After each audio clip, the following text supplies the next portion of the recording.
And we will go this way. And the first question is going to be, who was your Ebby?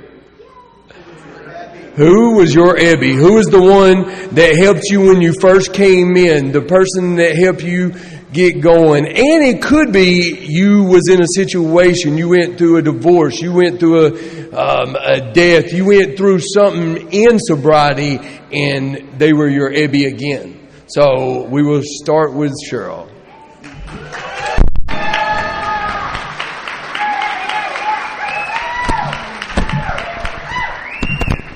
Cheryl Tracco, alcoholic. So my Ebby was a guy named Steve M., who really rough guy, but he was really a lifesaver to me. I had come into AA in 1992 after being in rehab for 28 days, and I heard nothing. I, make 90 meetings in 90 days and get a sponsor. And I heard hang out in the church basement and have somebody tell you what to do. And I was at least in the area where I live, it was just a lot of slogans and not a lot of recovery. And after those 28 days, I felt worse, not better. And I compared myself right out of the room for 14 years. And then in 2006, actually May 19th, so Monday's my anniversary.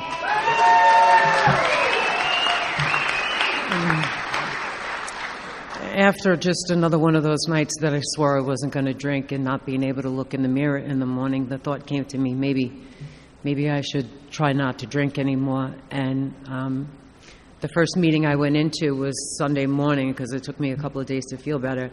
And I heard this guy talking about things I'd never heard before in AA, and he had said, I'm starting a big book study at my house, not tomorrow, the following Monday, and if you're interested, come see me after the meeting. And I did, and I would go to his house every Monday religiously, and I couldn't wait for the following Monday because for the first time in my life I was learning what was wrong with me. When am I going to feel better? I asked the lady, my counselor in rehab, and she told me never. You're never going to get better. You're always going to be an alcoholic. And for the first time, 14 years later, I started to learn exactly what was wrong with me and what the answers were. And I absolutely love him.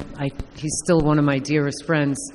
But I started dating Tom a year into sobriety, and I saw that people got better. And he had taken me as far as he could, but he's still one of my best friends. And I love him, and he saved my life. So Steve M. was my Ebby.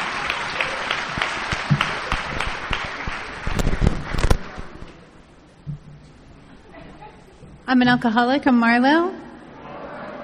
Thank you, Ben, for asking me to be a part of this. I love Alcoholics Anonymous, and it's a privilege to talk anything about what AA's done for me because it's given me everything I know and love in this world. And I kind of have two Ebbies. My first Ebby, I was 16 years old, and I was institutionalized for being suicidal.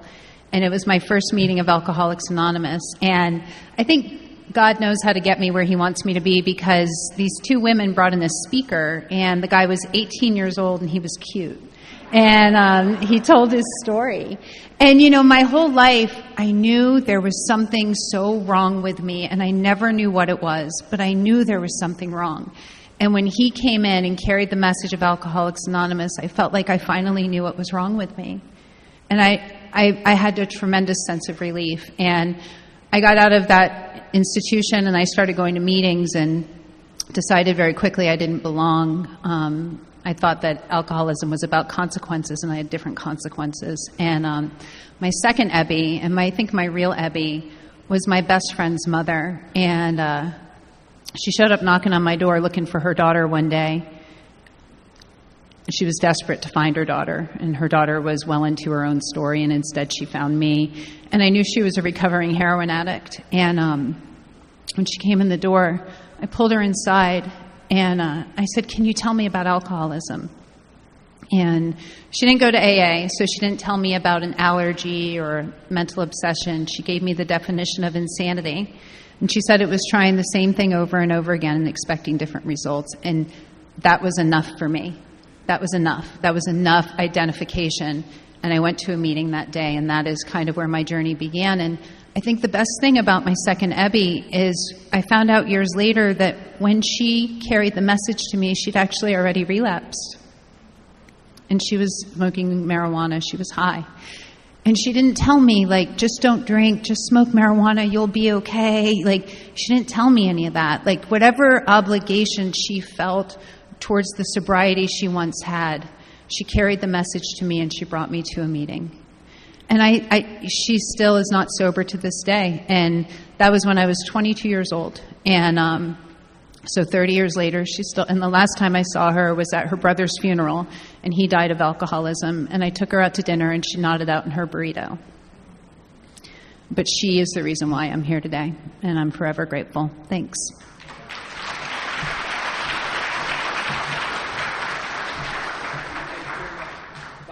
Yeah. When you said you were staring at Tom, I assumed you were staring at me. But I'm alcoholic. My name's Jeremiah. I also don't have a tie on, but my daughter said I look beautiful, and so I went with it. Let's see. Same thing. 2 Ebbies. My first one is I had no idea. I didn't know what AA, any of the A's were. I had a lawyer that said if it has an A on it, you probably should be there if you'd like to stay out of prison. And I thought, okay, I'll go do that. I was in this IOP program, intensive outpatient program, and this guy comes in and he has a big old beard and long hair, and I promise you if I could grow hair, I'd have hair down to my tail. I just can't. And he comes in and and I'm listening, and he's talking about being in the military. He's talking about being a former officer, and I'm just listening to this guy, and I'm like, this is another waste of an hour. And here's the thing, man. And he come from a good family. He had a healthy, good family, and he's all these great things. But then he starts talking about his drinking, and when he started talking about his drinking, man, he hooked me, hook, line, and sinker.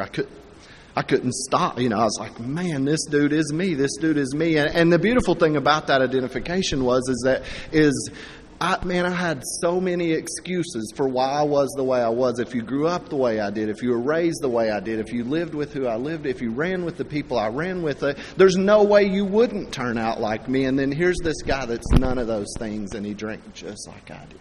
And I love him. He's here somewhere this weekend. He probably not in here. He might have known I was speaking. But the beautiful thing about AA is fast forward, and 8 years later, I'm doing this deal and I'm doing all right. And he runs this program, and he calls me and he says, "Hey man," he says, "I can't think of anybody better for the job than you. Would you like to do this deal?" And I'm like, how cool is that? I'm sitting here in this thing thinking they feel sorry for me and they're letting me in here, and then 8 years later they let me do that thing. I don't think it gets any better than that. And then my second Ebby, and real quick because I don't want to use Tommy's time, is my second one is Jimmy's time. I'm in this IOP thing, and there's this 21-year-old kid went to college, got a DUI. Probably not one of us. I have no idea where he is today. He had to go. He had to get papers signed. He had to do 6 months of this deal, and as part of it. But every day he would say, "Hey, man, go to these AA things with me. Go to these AA things." And I'm like, don't think so. I'm going to get my papers signed. I'm going to go to court. I'm going to, y'all clean up the mess, and I'll move on. And he keeps asking me, and he keeps asking me, and keeps asking me. And finally one day I say, all right, I'll go. I have no idea where that kid is today. He's probably, got a master's and doing great things. Who knows? But I'm here today as a result of that guy doing that. So when people tell you can't be of service with little or no time, BS. Don't believe them. I am here. I am living proof. Someone did it for me. And thank you.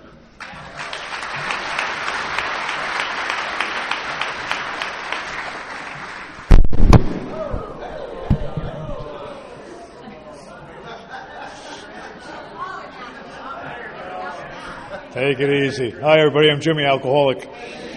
And this is an easy answer for me. Richie Schnorr, God rest his soul, died with 37 years of sobriety. And the way I met this gentleman was I was living on the streets for about close to 2 years up in northern New Jersey. And And I walked in a bar one night, and the guy said to me, "Hey, they're hiring guys like you at Newark Airport. Why don't you go there?" And there was an airline that used to hire guys like us. And I went out there the next day with a couple other homeless guys, and they were hiring guys like us. And what happened was there was a little interview, and there was an airline that wanted us to load the luggage onto the airline. And I had hair down to here. I did have hair down to here. I had a big beard. I was about 80 pounds. I was dope sick, an alcoholic. I was a mess. And I remember after this little interview, I sat in a chair in the middle of Newark Airport, and chair just like this. And after a couple seconds, a couple minutes, a man sat next to me. And after a couple of minutes, this gentleman looked at me and said, "What's your problem?" And they weren't asking me how my 401k was in those days or my new car. And I can only say it's through God's grace that I spit my life story up in this complete stranger in Newark Airport. And he looked at me and said, "I have the answer for you." And I said, "What's that?" And he pulled out a piece of paper and he wrote down the street and he said, "Do you know where this street is?" I said, "Yeah, that's in my old neighborhood." He goes, "Is it possible for you not to take a drink today?" And I said, "I want to drink right now. It's like 10 o'clock in the morning." And all he asked me was, "Don't drink and be in this front of this address at 7 o'clock tonight." And at 7 o'clock that night, a 1979 Chevy Impala pulled up. That stranger was driving that car with a bunch of other strangers. And they said the most spiritual thing when they pulled up on me, "Get in the car." And they brought me to my first meeting of Alcoholics Anonymous. And that was on March 28, 1987. And I've been sober ever since that day.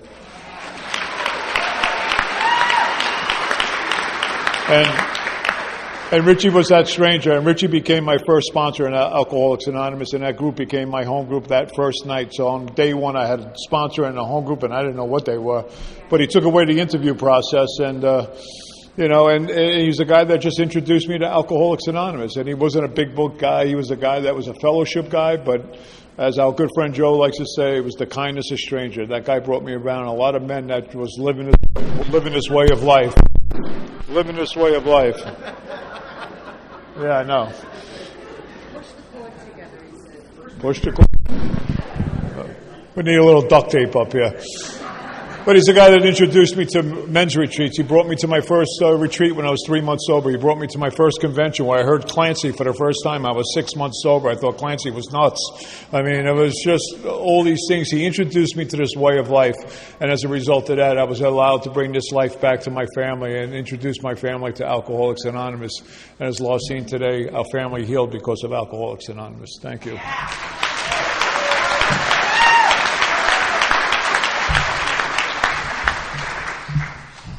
Man, y'all are killing it on the time. I mean, 2 minutes, 2 minutes, 3 and 3. I was wanting to do this. Okay. All right, so the next question is going to be example of the dark past becoming your greatest possession you have. And we will start with Jimmy, since it's already. Example of the dark past becoming the greatest possession. I tell this story quite often about my dark past, and part of the dark past is I had daddy issues, as we talk about a lot, and I had a deep hatred for my father. I mean, there was a lot of, like Lassine spoke about today, there was a lot of violence in my home growing up. And, there was this, I loved my dad, but I just didn't understand my old man. And he was just a drunk, and he, there was a lot of problems with my father.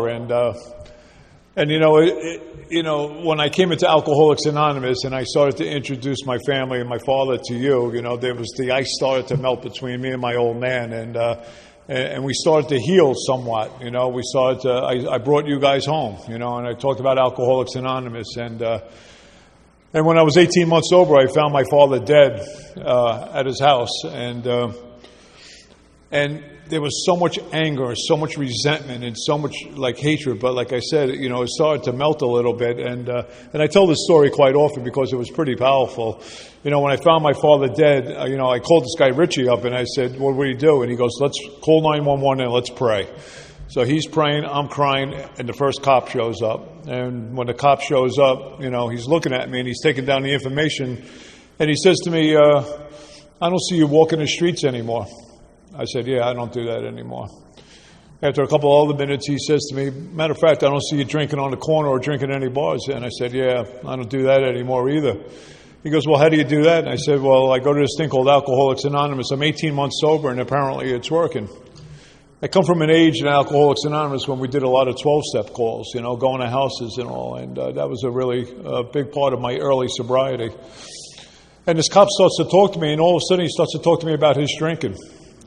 And before you know it, I'm 12-stepping this cop over my dead father's body. And I tell you this story for a reason, because about a year and a half ago in my home group, I'm up at the front of the room, and we have a pretty big group, and I get a tap on my shoulder, and when I turn around, some guy is standing in front of me. He goes, I've been looking for you. And I said, I don't even know who you are. And he goes, I'm the police officer that was with you on the day that your dad died. And I knew you moved, and I moved, and I heard you were helping a lot of people, and I heard you talk a lot about your dad. People were telling me about who your dad was and all this. But I came to find you because the day after you talked to me about your drinking, I went to a meeting of Alcoholics Anonymous, and I'm here to let you know that I just celebrated 34 years of sobriety.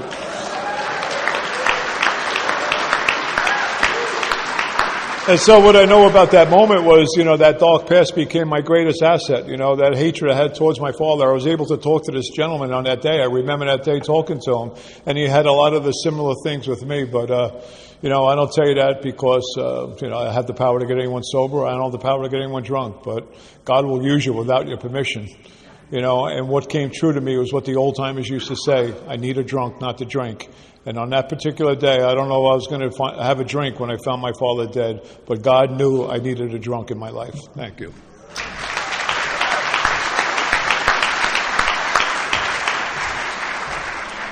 Alcoholic named Jeremiah.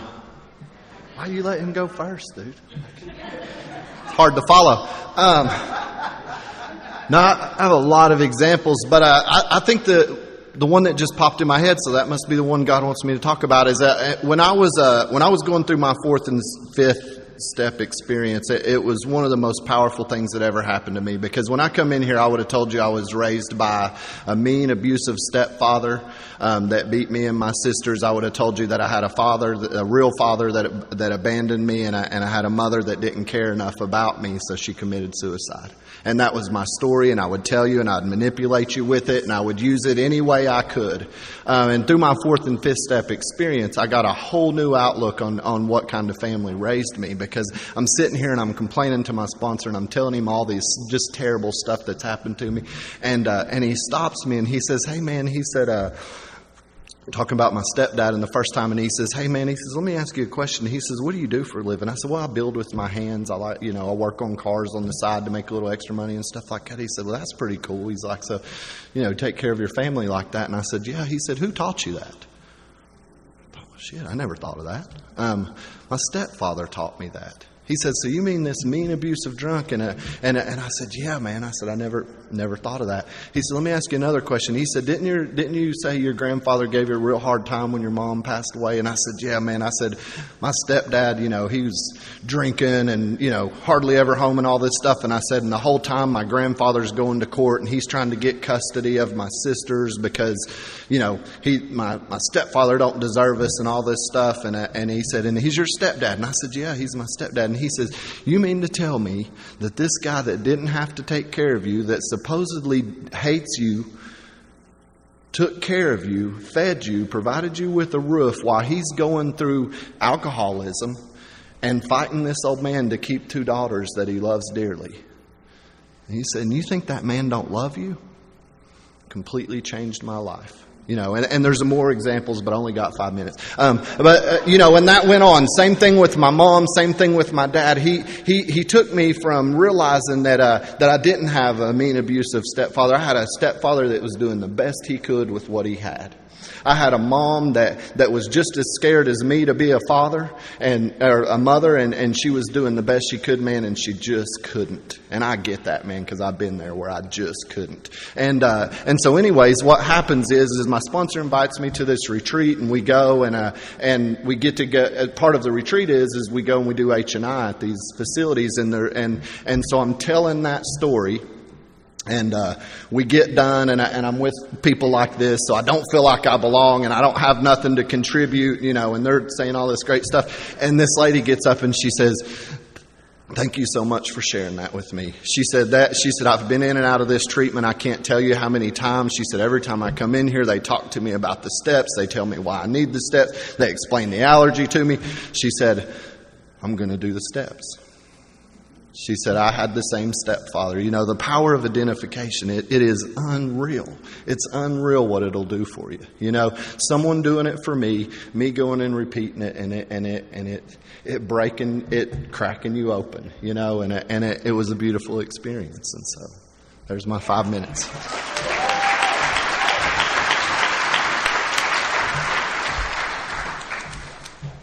It's a great question. Thank you. It's hard to pick one thing. When I mentioned earlier that my Abby came along when I was 22, I didn't stay sober. I got sober at 22, and I stayed sober for 8 years. And during those 8 years, I got married, and I had a baby, and all these things that AA gives you. That for me, just physical sobriety gave me, because that was really about all I had those 8 years was that physical sobriety. And I was raised in a home of alcoholism and mental illness. And I judged my mother so harshly for all the things that happened to me that I blamed on her alcoholism. There's that childhood trauma test online, where you can go on and you can take it. And when I take that test, I get an almost perfect score. I do really well at that test. And the only one I'm missing is nobody went to prison. Like everything else, I can score positive for every form of abuse and neglect and all the things that can happen to a child. And, when I had my daughter sober, I would say, she is never going to be at the hands of alcoholism. She will never see me drink. And I think it was Gary Zukov that said, anything you judge, you will walk through, because that is the only path to compassion, understanding, and forgiveness. And I became an alcoholic mother. And I put my daughter through every single thing, and then some, because I was arrested, and I had 4 felonies. I relapsed after 8 years of sobriety, and in 5 years I had 4 felonies, 3 jobs, and a shattered family. And I finally got sober in jail. And as long as I live, I will never in my life forget my little girl on the other end of that phone while I'm in jail asking me if I was going to be home in time for her birthday. And this is after 8 years of sobriety. And I was, and I've been at every birthday since. But the darkness of being an alcoholic mother, and the things that I did, and the men I had in my home, and the places that I put her, and there was a fire in the house that could have ended everything, like the seconds and inches that I am here by, and the seconds and inches that she is here by, is something I do not take for granted. And it is only through the 12 steps of Alcoholics Anonymous can my pain become my purpose. Because now I get to sit in front of women that have this tremendous amount of shame for the things that they did as alcoholic mothers. And I'm able to walk them through. And I'm able to, what Katie talked about, how we can repair these relationships, because my daughter and I today are so close.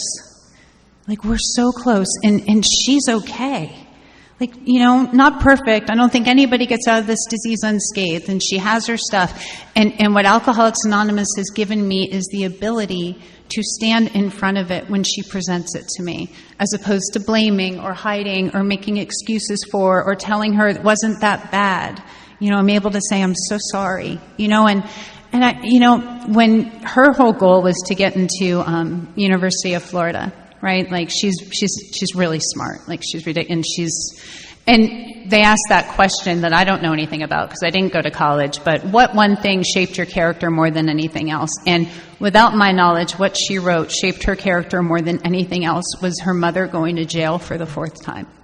And she said, because my going to jail is what taught her that everybody deserves second chances, and that my going to jail is what got me sober. And what the last line of this essay was, everything I am and everything I will ever be, I owe to my mother going to jail.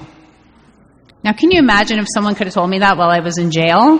I would have been like, all right, let's go to jail. This is fine. But you don't know it at the time. I'm thinking that I'm going to destroy her. I'm going to destroy her life, that she's never going to be okay. She's never going to... And I'm able to tell women about that, right? Like, just by putting one foot in front of the other, just by coming here and doing the next indicated thing, taking direction from a sponsor, speaking when you're terrified, just by doing the next indicated thing, it all unfolds, and it's all okay. And I owe all of that to this and to you. Thanks.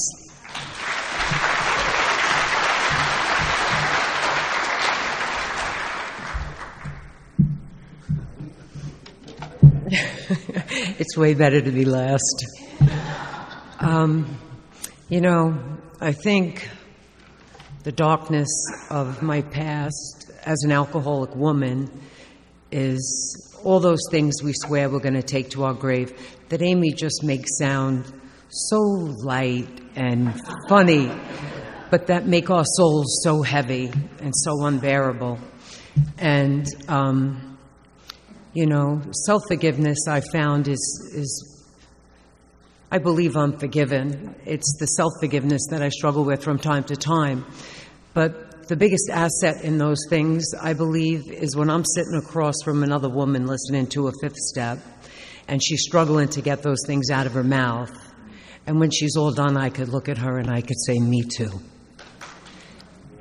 And the weight comes off of her, and we begin our journey shoulder to shoulder at that moment, because she really knows that I understand how she feels. And that's my greatest asset.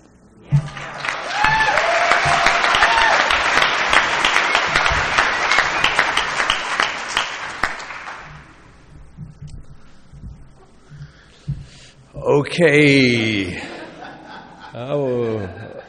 So I guess it's time to talk about concepts. No, I'm just kidding.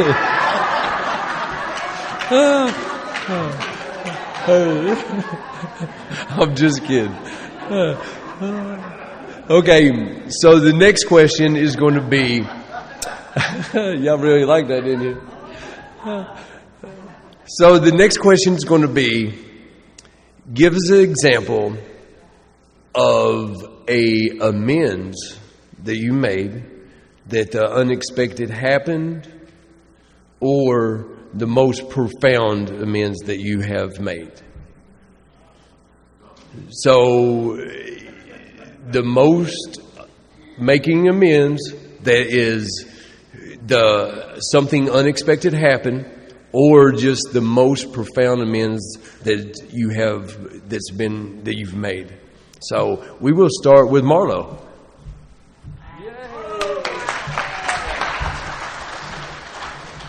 Thank you. Again, great questions. They're great questions when you're listening to them. When you're answering them, they hit a little different, I got to say. I think the most profound amends I made was to my mother. So I was raised in a home with alcoholism and mental illness, and a lot of things happened in that house. I was a little girl that used to pee in the corner of my room because I was too scared to be in my parents' line of vision. And my mother got sober when I was 22. And after my relapse, we had a very challenging relationship, a very estranged relationship. And my father, when I came back from that relapse, I was 35 years old, and when I had I had 2 years sober, my father died from suicide. And I was so incredibly grateful that I'd made amends to him before he died. Like, when he died, we were clean, we were clear, we were good. And I cannot even begin to tell you the comfort that brought me, especially given how he died. And it was a couple years after that I realized if my mother was to die, I wouldn't feel that way, because we weren't clean and clear, because I hadn't made amends to her. And I hadn't made amends to her in my mind for very good reasons. I had 5 years sober. She had 20 years sober. She had not made amends to me. She was the mother. I was the daughter. So I was just kind of waiting, because I really felt like it was her turn to go first. But it wasn't, in this program I've learned that I need to stay in alignment. and it was bothering me. So I asked her if we could meet for lunch, and she lived in Fort Lauderdale. I lived in Orlando. We met halfway. She told me later that she thought that I was going to tell her I had cancer or I was getting divorced. Like, that was the state of our relationship. Me asking her to lunch meant there was something serious going on. So we had the lunch, and then at the end of the lunch, I finally got up the nerve, and I said, Mom, and I was so nervous for this lunch. And I look back, and I don't think I really understood why at the time, because I had a pretty good feeling it would be well received, but I was so nervous in retrospect because I think this would finally mean I was accountable for my life. Because I had blamed everything on her. I had blamed everything on this childhood. And if I made amends to her, who was I? This resentment and this blame was like a hump I had in my back, and if that hump is gone, who am I? But I sat down and I was shaking, and I said, Mom, and I went into it thinking this would be her turn too. Like, once I opened the door to amends, she would come on through that door with me, and I would talk about my part, and she would talk about her part. I've heard from you guys later that parts is not the idea. Didn't know that then. And so I started, and I said, Mom, I've been reflecting, and I want you to know that today I can really see where I've been a terrible daughter. And her response was, I'm so glad you finally see it. And that was the way the entire conversation went. I said, I stole from you. And she's like, I know, you really need to pay me back. I thought she was going to mention the inheritance she had me write off and make it at least that we're even, or, It was horrible. There was nothing freeing about this to me. I was dying, but I did what I came there to do. And I got in the car, and somewhere during this lunch, she took a picture of me. And I got in the car, and I was driving home, and I was hysterically crying, calling my sponsor, no answer, calling my support group, no answer. I finally randomly got a hold of this woman, Holly, and I'm sobbing, and I'm telling her about this lunch, and she said, well, you did what you needed to do, and you're going to get to stay sober. And I went, oh yeah, that's the point, right? It isn't for her to apologize to me, I'm going to get to stay sober. And halfway through that drive home, my mom sent me that picture, and she said, I'm going to remember this as the day my daughter finally forgave me. And I thought, well, I don't remember you saying sorry, but okay. And from there, my relationship with my mother continued to grow and build, and she did make amends to me in the most unorthodox, not by the big book kind of way, but it worked anyway. It worked. This thing does not have to be perfect to be wonderful, And this Mother's Day, I took my mom to lunch, and my heart has never been so pure for her in my life. And I'd recently heard something on an interview about childhood trauma. And I don't like that word, but it was what the interview was about. And what the expert said is the woman doing the interview said, I did a lot of things that hurt my children. And the expert interrupted her and said, nobody sets out to hurt their children. And the expert said, pain is transmitted from us to our children. And I thought about my mom, and I thought about the amount of pain my mom had to have the amount of rage that she had. She had so much pain, and how much pain I had when I caused the harm to my daughter. I never would set out to harm her. I just had so much pain. And I was able to say that to my mom at lunch and say, you had so much pain. And she cried, and it was just so good. And I did have a lot of pain. And I think what Alcoholics Anonymous has done is it's given me the environment where God can heal that pain. And I can show up with wholeness in my life. And it's given my mother the environment where her pain can be healed and she can show up with wholeness and not rage the way that she used to, And I'm so grateful for that. So that would probably be my most profound one, because that was the one where I finally had to let go of that blame and that identity around this childhood that was worse than everyone else's. And it wasn't. And that set me free. Thanks.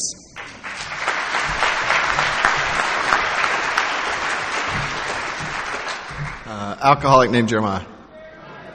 I think probably my favorite one is I went to make amends to my uncle. He had let me live in his house several different times during my stints in jail and things like that, and always believed in me. And I went to make amends to him, and he said, your father stayed sober for a couple of years, and we see how that turned out. Okay, that was my first, and that's the end of it. The man hasn't talked to me since. So not all of them have beautiful, happy endings. As my buddy Jason says, it's not all unicorns and orgasms. Sometimes you get the harsh truth, and I'd hurt him and his family and his children enough that, it didn't matter what I was doing. Fast forward about 5 years later, a friend in the fellowship works at a tire store, and he comes in to get tires at this particular store, and she tells him how good I'm doing, and he tells her, that's awesome. And that's as simple as that one is. But I think there's two, and I'll try to get them in real quick. The most profound one for me was I have a stepmother, and when we went through 4 and 5, and we did that exercise I was telling you all about, man, I could see where everybody loved me, and I could see where it just wasn't on my terms and my conditions. But with this lady, man, I could not find it in me to see that she was capable of love and emotion. I just couldn't see it, man. And so when it was time to do the amends process, that was one of those amends that I'm going to do anyway. I don't really get it. I don't understand it. But you tell me if I'll do it, it's going to free me and her. And I say, okay, I'm willing to do that. And so her oldest son passes away from this disease. He had been in a treatment center for 90 days, and he come home, and the day after he had got home, she found him in his bedroom. And man, that's rough. So much hope, and then crash the door down on you. And I'm sitting at the funeral, and I'm watching this lady just bawl her eyes out for this thing. And after all the exercises and everything we've done, I'm sitting there, all the step work and stuff we've done, I'm sitting there and I'm watching that lady, and I'm like, man, she's capable of love. No one hurts that bad that doesn't love, and again, I hear she did the best she could with what she had, And I thought, as I'm making the amends and I'm telling her about, stealing from her and parties. They had to come home on their honeymoon because I'd threw a big party and the cops got called. So they had to leave their honeymoon to come home and take care of drunk kids. And I think that's what the amends is about. I think that's what the amends is about. And I tell her all my part. My sponsor says, always ask, did I leave anything out? And she says, you know what? And she's crying, and she said, Jeremiah, thank you so much. She said, I have never wanted to do anything but be a good mom. She said, and with you, she said, I couldn't figure it out. She said, it seemed like no matter what I did, I just didn't have a shot with you. And right then it hit me what the amends is about. You know what I mean? I didn't steal her. I mean, I did. Trust me, I stole a lot of her possessions, but it wasn't about stealing the possessions. I had to make that right. I got a sponsor that believes in we pay it back. If I steal a truck, I owe a truck. I don't get to say I won't steal any more trucks. But right then I got to see, like, here's this mom, man, that's done her best with the children that she has, and she's burying one of her children, which, God dang, I hope I never have to do. And she's tried her best to love me all her life, and I won't even give her a shot at it, man. And you talk about freedom on, I don't know how freed up it, but man, it freed me up, because here's the thing that I know. I've got 3 children. I've got 2 boys that are older, and I've got a little girl that's here with me this weekend and actually chose to come. She's 14, and she could have stayed home all weekend by herself. How many 14-year-olds is like, jackpot? She said, Dad, can I come with you? Blew my mind. So she loves you all. Thank you all. You all gave her father back. But I've been that father that abandoned my children. I've been that father that's, I don't know who said it, but wrote letters home and called and told them how it's going to be different from jail. I've been the one that sat and promised I will never do this to you again. And I did it again. And I did it again. And I did it again. And you can't tell me I didn't love my children, man. And so when I was making that amends, I got to see that, man. She did it again. She did it again. She did it again. She didn't do it because she didn't love me. She did it because she's one of us. Man, you talk about freedom, So that was a beautiful amends. And I had one more, but I think I'm going to stop right there. Thank you all.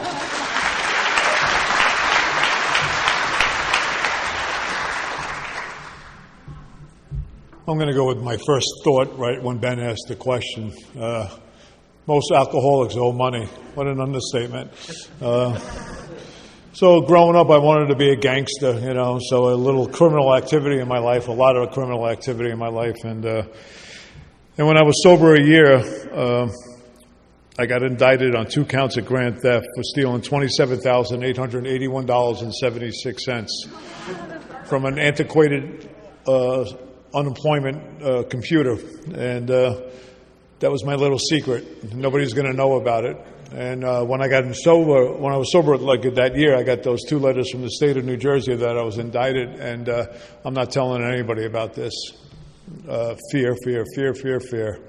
And I'm not going to talk about this. I'm just somehow going to walk through this and pretend that it's not really happening until I was 5 years sober, going through the steps for the first time. And it finally hit an inventory. And I talked to a sponsor about it, and he said, you're going to have to deal with this or it's going to deal with you, because you're going to drink over this if you don't deal with this. And so, I don't know, I guess God just gave me enough courage to walk through this. And at the time, I was married to my ex-wife, and I told her there's a good chance that I'm going to go back to jail on this one, that I'm going to have to spend some time in jail to pay this back.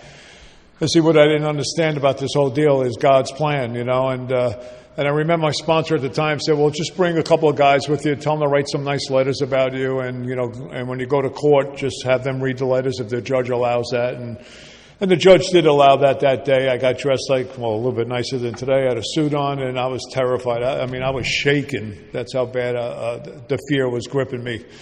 And as these guys were reading letters about Jimmy, who does some things in AA, the last guy said, yeah, Jimmy makes good coffee on Tuesday night. I'm like, what are you talking about? But the bottom line was this. The judge looked at me and goes, it would be a real shame if I had to throw you in jail over this. You seem to be helping a lot of men in Alcoholics Anonymous. And he threw down his gavel and said, you're not going to jail, but I'm giving you 5 years probation, and you have to pay it all back with interest. And it came out to about $34,000. But what I could tell you about that and why it was so important to me is, one, I walked through that fear and I let somebody in on one of my secrets. It was the first time I really just opened up to a sponsor. I became vulnerable, let's say. And 2, I dealt with the thing that I had to deal with because I didn't want to drink again. But I think the most important thing was that I was able to pay that back in 2 years. And I know that has helped men that I've sponsored who have trouble with finances, whether it's with the IRS or whatever the case may be. It wasn't so much a personal amends, but that financial amends was a big load for a guy like me. So that was really important. Thank you.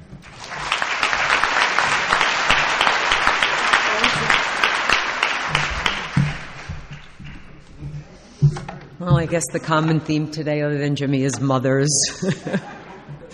Mothers are tough. My mother was not an alcoholic. I'm sorry she didn't ever find Al-Anon. She did try to drag us to Al-Anon once or twice, and we wanted nothing to do with it. My dad was the alcoholic, and when we were growing up, I was mad at my mother for the way he treated her. I thought she was accepting it. And then when she left, I was mad because she left. So she just could never win in my eyes. And my first amends to her was, of course, all those little surface things that we know. I was nasty, I was abusive, I didn't steal from my mom. Being a disappointment, just surface, shallow stuff. But I have a daughter of my own, and she doesn't have the allergy, but she has all the isms. And it's been a real struggle to raise this little girl.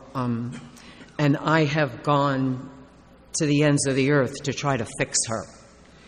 And I thought my mother should have gone to the ends of the earth to try to fix me. And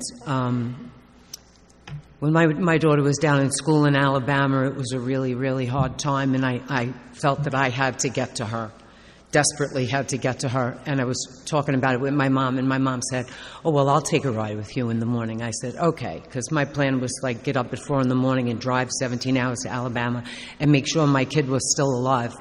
And when I called my mom before I was going to bed, and I said, you're going to come, right? I'm going to come get you at this time. She went, oh, can't she just handle this by herself? And I went in a vortex back in time. And the steel door slammed, and I hung up on my mother, and I cut her out of my life for about 1.5 years, 2 years, just blaming her for everything, and everything was her fault. And working on it with my sponsor and working on it with my sponsor and working on it with my sponsor. And finally, one day, she just said the one thing that got through to me, and it was, darling, you wouldn't want your children judging you so harshly. And I went, oh my God, my mother was never an alcoholic. I did way worse. So I had to make amends to my mother for that, and it was better. But there was still a part of me that was a little superior to her. Right? I'm still a little bit better than you are. But the truth is that I grew up way better than my mother. My mother was kidnapped back and forth from California to New York City by her parents. They were divorced in 1946 when nobody was divorced, lived with strangers, was married at 16 years old, and started playing house with this alcoholic. My life, she gave me a way better life than she had. And one day, I was talking to maybe one of my sponsees. I really don't remember who I was talking to. And we were talking, it might have been you, Connie.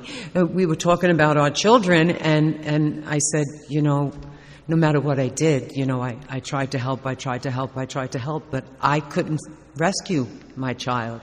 She has to have the desire, she has to have the want. And I remembered all of a sudden all the times that my mother tried to rescue me.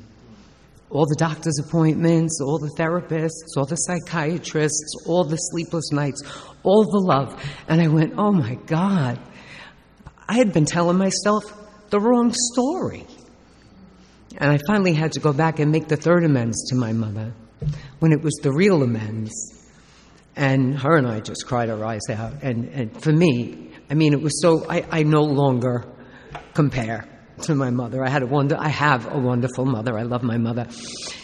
But it was so healing to our relationship because I was no longer thinking I was better than her. I'm not. She was a wonderful mother, and our relationship is beautiful thanks to this program. That's it from me.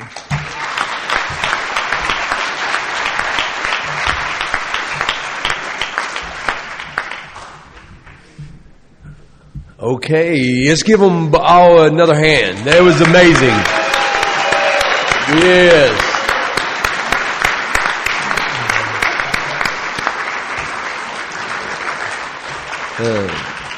I think the concept questions would have been a little bit better, but anyway.